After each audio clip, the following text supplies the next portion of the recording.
Hi, I'm Claire from BTW Meeting. It's a pleasure to meet you, and we're truly honored that you could join us of our History Internet project. In this series, we talk with pioneers and innovators who helped shape the Internet across different regions of the world. And your story is an important part of this history. Before beginning, could you please take a moment to introduce yourself? Hi, I'm Glenn Reichert. I'm an internet pioneer. I'm a father, a grandfather, a musician. I teach at the University of Utah, and I've founded five startups in my time, including one which is a nonprofit. Let's start the interview with our first questions. You began use Arpanet as early as 1971, only a few years after it was launched. What was the network like in your day-to-day experience at that time? How did it feel to use it, and how different was it from the way we think about the internet today? Well, I think many people think of the internet in terms of the web of pages, and that did not exist in 1971. It was a computer interconnected set of terminals and that people could type to each other on. Digital Equipment, for example, had done that on their computers as early as 67, 68. And you could talk to a different person by saying, send a message to terminal number 13, and then you would type in your message, and then they would get the message and type something back. So this whole idea of being able to navigate a World Wide Web didn't really occur until Tim Berners-Lee really picked up that significantly later. So when we're talking about the time frame when we're getting the internet started, it's really a derivative of the Arpanet, the Advanced Research Projects Agency network from the Department of Defense. They were worried about most of the technologies to connect a network in those days had single points of failure. And they wanted to make a network that would be more resilient and that could be connected together in multiple places and be able to dynamically route the packets. In the beginning days of networking, you would put on a packet the exact route you would want it to take, and it could only go on that route. And if it didn't get there, you could try sending it again, but it couldn't be rerouted. And what was different about the ARPANET, the research network that the United States government started, was that if it got far enough along and it discovered it couldn't go that way, then it could go a different way and be able to still get there using alternate paths. And so that was really what was new. But when you used it, it still felt like an end-to-end connection of a terminal connecting to a computer. And you would be able to see what that computer could say. Now, you could switch computers and get to a different computer, but it wasn't like a web page where you could click on something and end up in a different location. Thank you for sharing. That's very interesting. Now, for the next question, you once described having a relationship that largely took place over Arpanet with someone at Stanford. Looking back, what do you think that experience related about social potential of networks long before the web or social media existed? Well, a number of the computer manufacturers, especially Digital Equipment Corporation, had a command where you could send a line of text to a different computer terminal. And so we could communicate with each other by sending that line of text. Now, it's not a web page. Our voices are not going there and we're not getting our pictures, but we could go and send like a telegram to somebody else and get something back. And that was pretty amazing. And you wouldn't have to get up from your seat to do something. If I needed Harriet to tell me something, I could go and say, hey, Harriet, what time are you going to go for lunch? And you could type back to me. But we had to be on the same computer to do that because it was only within that one computer. Now, of course, you could dial into other computers. I was at the National Institutes of Health in 1970, 1971, and Bob Sproul was there. And Bob Sproul came from Stanford University. And he had a computer at Stanford that he had access to, and he arranged for me to have access to that same computer at Stanford. And so we could both log into the Stanford computer and talk to each other across the room just by going all the way out to Stanford and back, staying on the same computer. No network involved except to get to that computer. So that was really kind of how that started. Um, And Bob suggested to me that okay. when I had a question, oh, there's somebody What? there at Stanford who might know the answer. And he gave me her name. And we began having a Ah, whole conversation. She points out this other thing. And at first, it's very businesslike. But then the discussion begins to turn to, oh, how are you feeling today? mhm, And other questions, which became much softer. And so I ended up taking that to the place where, although I never met up with the woman, in fact, I never saw her picture because we weren't transmitting pictures, we were just transmitting words. It was sort of like a set of love letters crossing in the mail, except that they were very rapidly crossing in the mail. And so we could actually carry on quite a good conversation, and both of us liked that. And eventually, we would begin to make appointments. Hey, how about we yeah, both get on at 7 p.m. mhm, tomorrow? That'll be let's see, 4 o'clock your time, and not your time in Beijing, but in Stanford. And we would talk to one another that way. Now, of course, once the computers in the Arpanet began connected to each other, we didn't have to go to the same computer to talk. We could actually mhm. go and use this network, this Arpanet, and what eventually became the internet to go and send messages from one person to another. And so maybe I was involved in the first dating app, who knows? It seems that computers and networks have greatly improved our lives. Today, we not only communicate through computers but also through mobile phones. It's easy and convenient.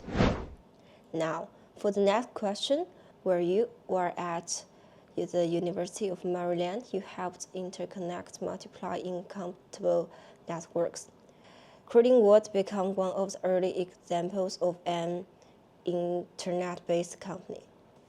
At a time when interoperability was not common, what made that achievement possible? Sure. So I went to the University of Maryland in 1982. They had mainframe computers.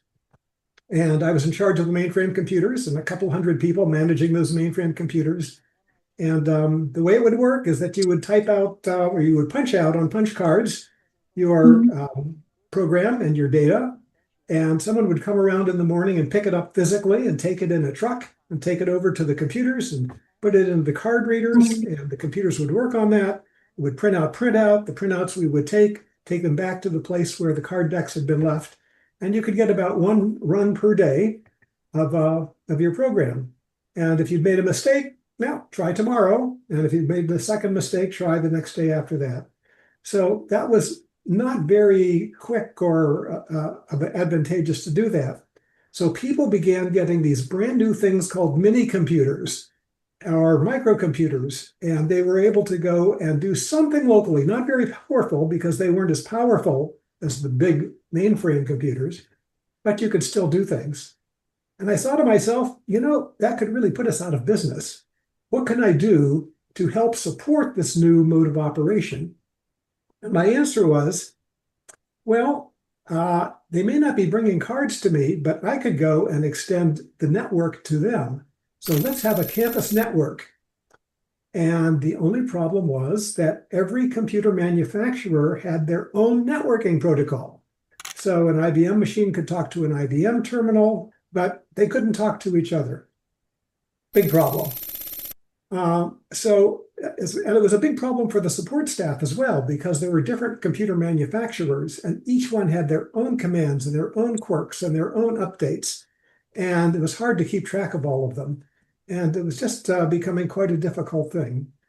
And it turns out that there had been some folks there who had already been thinking about this problem and said, what we really need is not to provide a campus computer. We need to provide a campus network. The network is really the thing because in the future, more people will have their own computers. They'll have computers which are specific to their own work, and yet we need to connect them to each other. And sure enough, that was what was beginning to happen, and we helped that to happen. So the people in English had word processor computers, and the people in business had business computers, and the people in the sciences had computers that were really good at doing science, but they all talked their own protocol.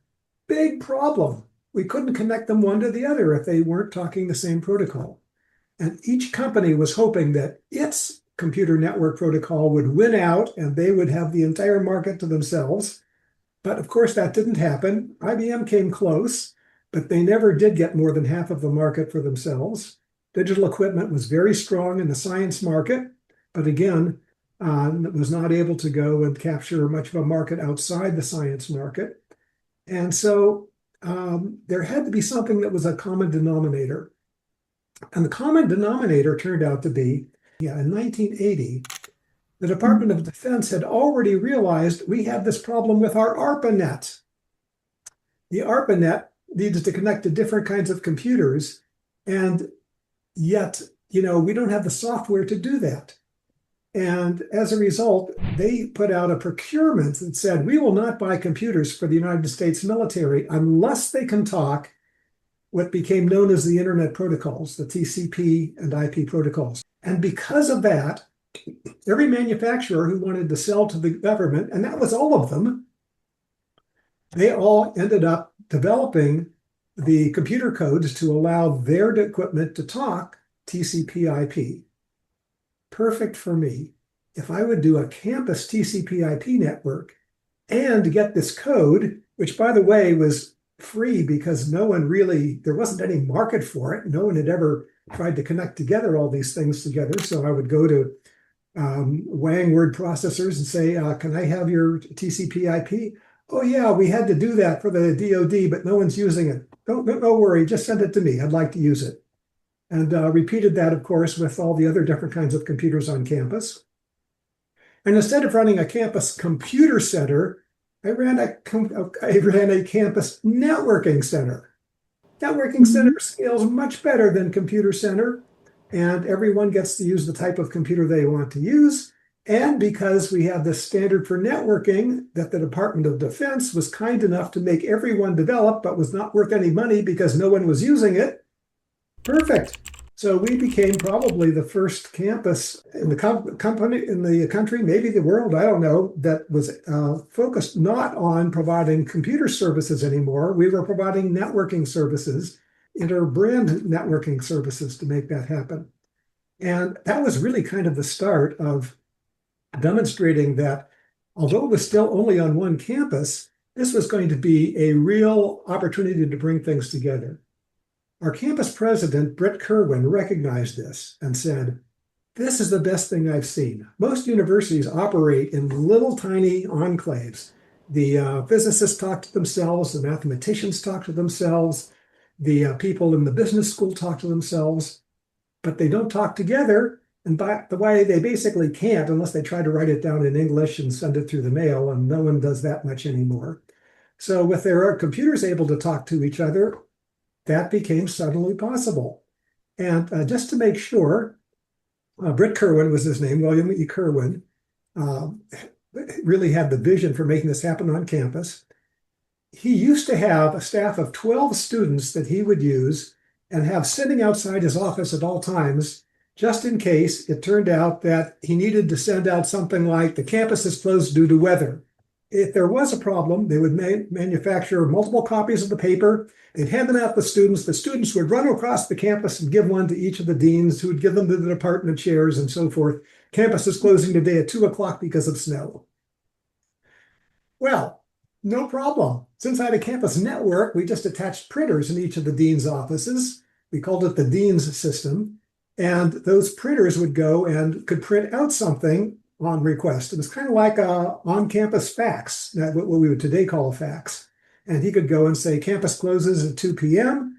Everyone would get that within 90 seconds. And sure enough, the students were able to go and do something more productive than sit there and wait to carry paper across campus.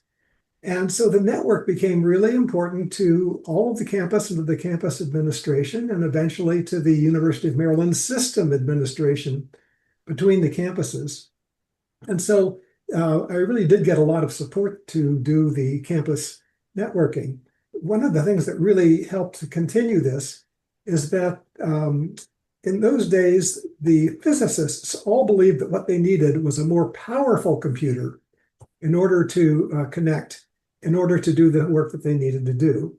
The National Science Foundation had already decided and determined that they were going to install 4 supercomputers across the country nationally in order to provide services to all of the physics departments in all of the universities.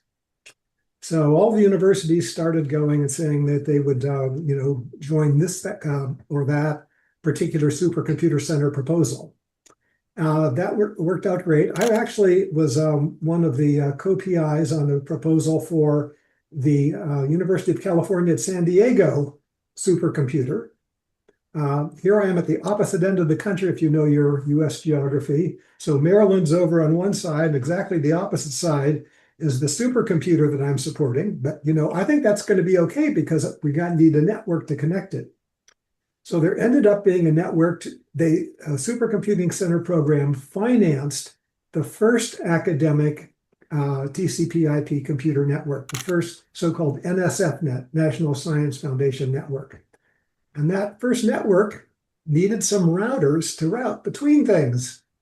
But we actually had something due to the very fortunate circumstance that David Mills had come to Maryland. And David had developed a technology. He was developing while he was at Maryland, a technology which he called a fuzzball.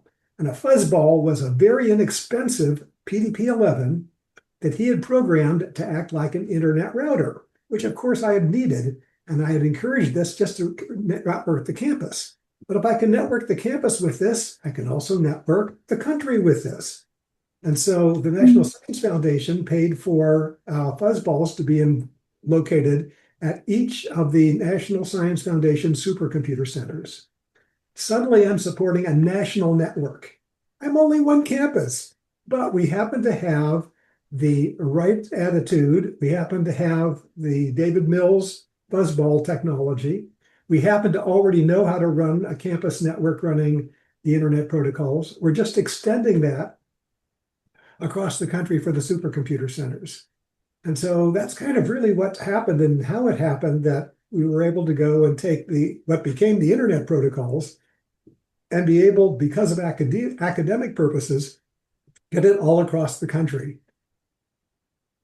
It seems that regional network played a critical role in making low-cost internet connectivity available. You mentioned that it was first deployed across campus and then expanded beyond it. Now, for the next question, you are closely involved in the early development of the National Science Foundation Network. How did it change the scan and the purpose of the internet compared with Arpanet? The Arpanet era, yes. Yeah. So the Arpanet was the military technology development. So I did not have anything to do with inventing TCP or IP. I had nothing to do with inventing the internet protocols. That was all done by the Arpanet project. And the Arpanet used that and financed these very expensive devices called IMPs, Interface Message Processors, at each of their locations. I had the chance to use an IMP very early on, as you mentioned earlier, at Case Western Reserve University. That was how I was able to go and talk to the Stanford the Stanford Artificial Intelligence Laboratory. By the way, there was an artificial intelligence laboratory in 1970 at Stanford University. And I got to talk to those folks. And I worked in the language they developed, the Stanford Artificial Intelligence Language, SAIL. I programmed a lot in SAIL. Well, in any case, ARPA was interested in doing this for defense purposes. We were interested in doing it for academic purposes. And our only problem here was that the IMPs cost, in what would be today's US dollars, about $1 million each. Very expensive. Military could afford it, but we couldn't afford it.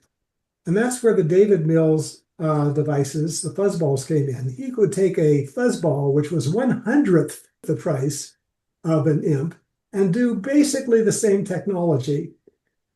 In fact, it was more programmable, so he actually had more flexibility. It was, of course, slower, but at the same time, we could buy more of them, and we could go and put them where they were needed and really make things happen. So indeed, at the University of Maryland, we supported the very first NSFnet. Dennis Jennings came across from Ireland. It took an Irish person at the National Science Foundation to break the deadlock and be able to deploy the inexpensive, it was really the only choice available that the NSF could afford. National Science Foundation does not have as much money as the Department of Defense. So they had to come up with a more cost-effective solution. And that cost-effective solution, of course, was the fuzzballs that we had at Maryland. And since we were the font of fuzzballs and we could manage that, we actually managed the first NSFnet and the second NSFnet, the original. Thank you for sharing. That's very helpful. I'd like to ask about SuraNet. It became the first NSF-funded regional network and served as model of other networks that followed. Looking back, what lessons from building SuraNet do you think remain relevant today? So it turns out that the Southeastern United States has the Southeastern University Research Association. That's where we get the acronym SURA, Southeastern University Research Association, SURA. The head of that, Harry Holmgren, happened to be a faculty member at University of Maryland College Park. Therefore, he knew me. He knew of me. He comes over one day and says, Glenn, the NSF says they're going to make these 4 supercomputers throughout the United States. We want one in the Southeast. They always put one up in New England. They always put one in Chicago. They always put one on the West Coast. We need one in the Southeast. So I said, well, that's fine. I'd be glad to go and help out with that. Little did I know, I soon became a vice president of SURA, even though my physics background is limited, shall we say. So Harry and I went to a meeting in 1982, the fall of 1982. He called a meeting of all the universities, the physics folks, and all the universities in the southeastern part of the United States, 14 states worth. And they all agreed that they were going to go in on a single supercomputer proposal instead of competing against each other. And they were going to create the very best supercomputing proposal such that it would have to be chosen by the National Science Foundation to fund. And they really wanted that supercomputer. Someone realized that, okay, let's say we win. We still have to put it someplace. And wherever we do it might take care of that state, but we've got 13 other states that it doesn't take care of. So what we really need is a network. Hey, Glenn Reichert, you like this network stuff. What about a network for the Southeastern United States in case we win? I said, okay, I'll need some help with that. We got Morty Tarragon from Georgetown University. We got Henry Schaefer from NC State University. And the 3 of us put in a proposal to the National Science Foundation for SuraNet. And we did 13, 14 states in the Southeast. We made one connection in each state, and each state then had to subdivide it among the universities in that location. And that, in fact, became the first network that the National Science Foundation funded. And it was the first and largest of those networks. And it connected to the supercomputers because there was one in New Jersey that we installed a hidden line to in the SuraNet. But that got us from Maryland to Princeton, New Jersey. We got one from Maryland to Ithaca, New York, where they had a supercomputer. And so Maryland now had a connection to each of the 4 supercomputers that the NSF was funding. SuraNet was one of them. And as a result, this became the first academic national network intended for the physicists, but no one restricted it to the physicists. And there were a lot of other disciplines that also wanted to use it, and we were happy to use it. The only problem was that so much traffic was coming through the University of Maryland that the fuzzballs were getting overloaded. And David Mills and his students, Louis Mamekos and Mike Petrie, worked diligently to make them more efficient and to get them to running faster and to get bigger and faster PDP-11s. And they did that, and we were able to keep up with the traffic for a good while. But it then became the model that the NSF said, okay, everyone else in the country, we want you to do what SuraNet did. So sure enough, there became regional networks across the United States. We connected them all initially using the PDP-11 Surenet fuzzball technology, that inexpensive router. And as time went on in the late 1980s, other companies came out with routers that were just as good and eventually in the 1990, 1991 era, better than the fuzzball. But the fuzzball had already gotten us to the place where we had connectivity nationwide, and we were now just ramping up that speed so that we could go and get more and more people on that national network. And of course, it wasn't controlled by the Department of Defense, so it didn't matter what happened to the Arpanet. In fact, the Arpanet doesn't exist today, but it was enough to go and get an academic network doing that. And as we did it, one of the things that we said was, hey, academic institutions need to talk to other institutions as well. So if you're interested, please let us know. One of the things that happened at the University of Maryland is that I put on a Saturday clinic for K to 12, kindergarten to 12th grade teachers, to show them how to get onto the network using a telephone and dial-up, and how they could help get additional materials between themselves and be able to connect their students to the internet. So we were able to go and get a wide variety of people onto what became the internet. The ARPANET eventually, of course, got phased out, but now we had something that would just go on and self-perpetuate. The people who were doing for-profit networking were kind of a little bit leery that a university should be in charge of all of this, and should Glenn be in charge of all of the stuff that has to work in order for us to do something? We can't be dependent on any one person like that. And I totally understand. And so they created what they called the KICS, the Commercial Internet Exchange. However, it meant nothing unless it was connected to what I was doing, which became known as the FIX, the Federal Internet Exchange. And so there had to be a link between them. And sure enough, at that time, we got the Chesapeake and Potomac Telephone Company to go and bring up basically an Ethernet speed, 10 megabits per second link between the FIX and the brand new KICS, Commercial Internet Exchange in Virginia. And that way, we still had one coherent internet.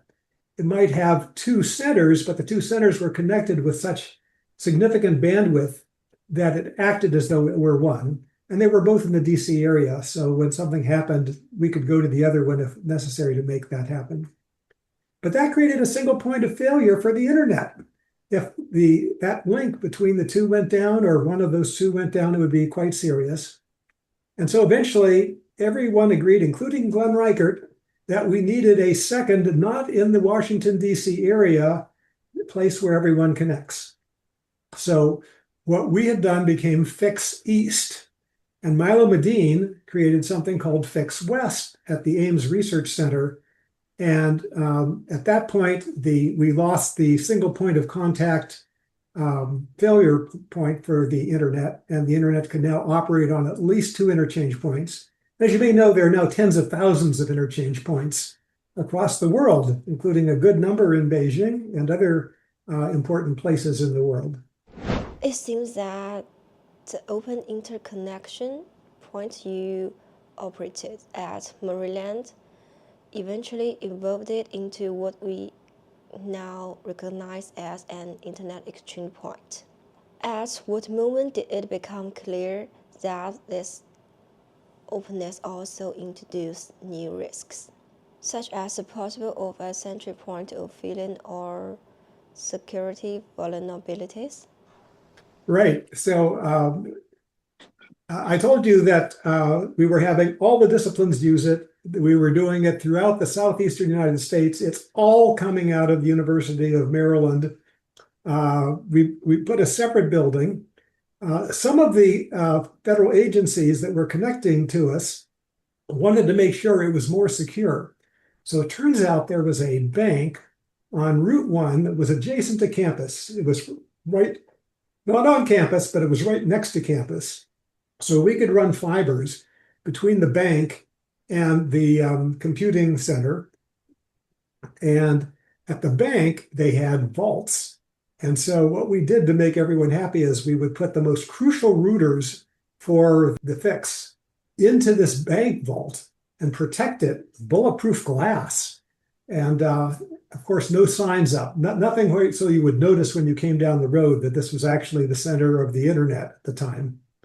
And so that was really quite an interesting thing. It wasn't a top secret, but it was still something that we didn't want everyone to know because it was becoming a single point of failure.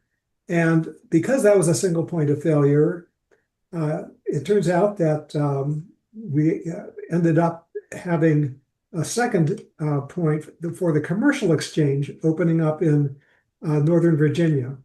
Chesapeake and Potomac Telephone Company was able to install an Ethernet speed connection between College Park and the place in Northern Virginia where they had done that work. And they called their node the Commercial Internet Exchange. They bought it from Digital Equipment Corporation, which was at that point, it's late enough in the game that they were actually developing very good, very fast networking switches. So it was a switch, that kind of a switch there. We had fuzzballs located in Fix East on the inside the vault of the what had been the bank. It was for about 18 months. If you wanted to join the internet, you called Glenn Reichert on the phone, and I said, yes. What you need to do is to bring a connection to this location on Route 1 in College Park, and we'll connect you. Okay? Okay, bye. And everyone who called, I said yes. And that was fun. For a while, you had to call me on the telephone because if you weren't connected yet, you couldn't send me an email. So we did that. But I'm very happy not to have to approve every single person connecting to the internet anymore. I'm very happy that now that's done by connecting to a commercial provider. But for a time, that's what happened. That's fantastic. Thank you for sharing. You helped establish the first internet connection in South Africa under very difficult political, technical, and cultural conditions. What memories stand out the most from bringing internet connectivity to countries like Brazil, Argentina, and Chile? How did those early connections influence the development of regional internet ecosystems? Kerwin is the head of the campus, and the Organization of American States. That's an agreement between most of the countries in North, Central, and South America belong to. Took Brett Kerwin on a tour of Brazil, and he was talking about things going on, including he was mentioning, hey, here's what we're doing in networking. We're connecting our campus all together, and we're connecting it to other campuses. But that didn't really sell at the moment. And he came back and said, hey, Glenn, we want you to ship all of your old computers to Brazil because they need them. And I said, no, they don't. They need a connection to the internet. He says, well, you're going to have to go and tell them yourself. So he arranged for me to go to Brazil. First, I took a one-semester course in Portuguese, so I could at least speak some of the language. And I went down and talked to a number of people at UERJ, which is the state university in Rio de Janeiro, and PUC, which is that same kind of organization, but it's in Sao Paulo, and a number of other places. They had a problem. In order to develop a local internet industry, they were prohibiting the import of any technologies. And that was a significant problem. Itaú Tech was the local company that was trying to make a router. We tried to help them some. We tried to see if we could do something else to make things happen. And eventually we were able to prevail and get them to join us on the internet protocols. And the Laboratório Nacional Computação Científica in Rio de Janeiro was the first of the research organizations in South America to connect to the internet via the University of Maryland. That worked out well.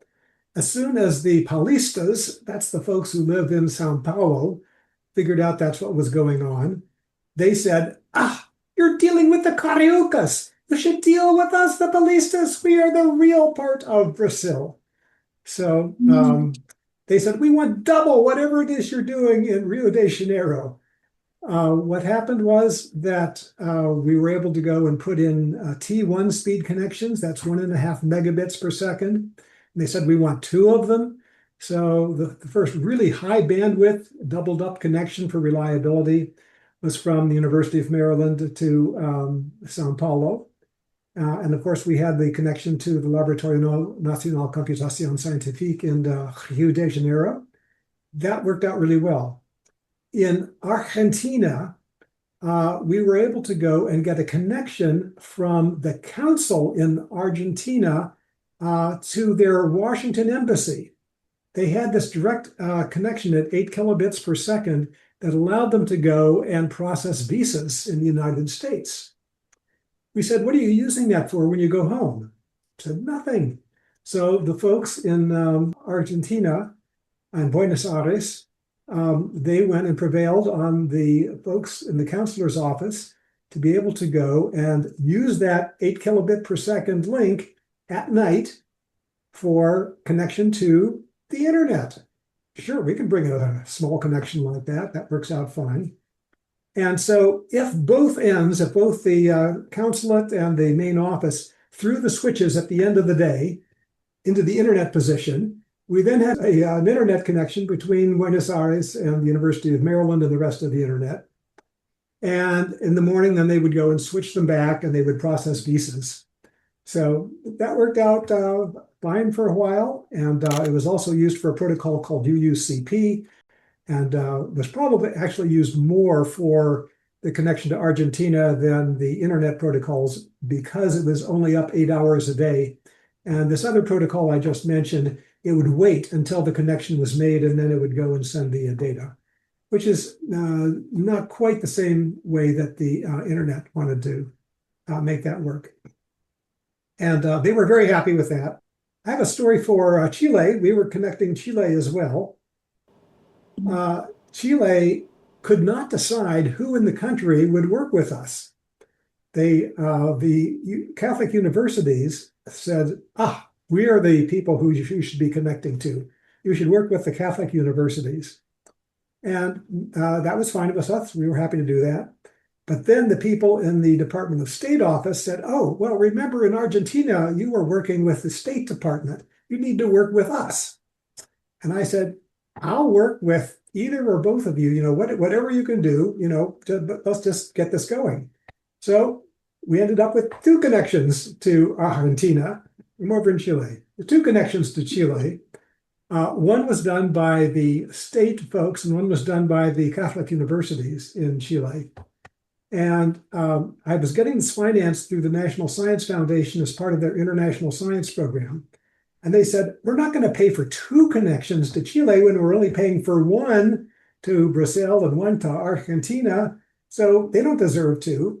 They have to connect them together before we'll go forward. They couldn't decide who would go forward. So they tried and set up a telephone connection at 1.2 kilobits per second. That's really slow. Dial-up connection between these 2 networks in Chile. And said, okay, we're connected. And of course, it was a bit of a ruse just to go and technically they had satisfied that we're connecting the networks to each other, but the link was so small that it didn't really make much difference. Eventually, it all got settled, and Chile has become quite important because of things like the observatories in the Atacama Desert that have given us such great information because the atmosphere is so good there to be able to get science information back from the James Webb Telescope and others. So Argentina to the United States is now one of the largest. They're going from the worst connection to the best connection because of the connection that they have for the telescopes. Thank you so much for sharing your experience. It has been a truly meaningful conversation, and I really appreciated the insights you provided. I've learned a lot from you. With your permission, we would like to share parts from your story on our social media so that more people can hear it and learn from experience. It has been a privilege talking with you. Thank you so much. Thank you. And if you'd like to pick up or ask about anything else, let me know. More than happy to talk to you.